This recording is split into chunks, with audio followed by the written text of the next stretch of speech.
而中区的瑞穗光复地区，在强风大雨侵袭下，也传出有土石流、溪水暴涨情形，所幸都没有造成人员伤亡。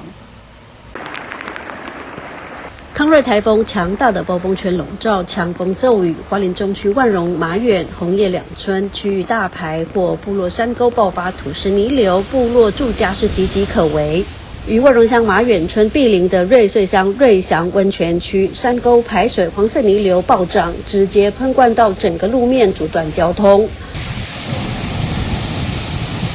不仅是山沟大水阻断了温泉路2段的道路，另外市区铁路平交道也因为大水无法宣泄而直接淹没到铁道。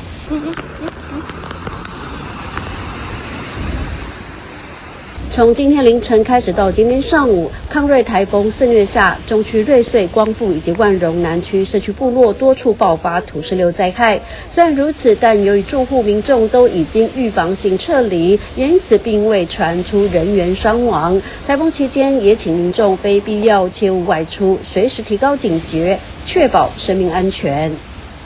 记者综合报道。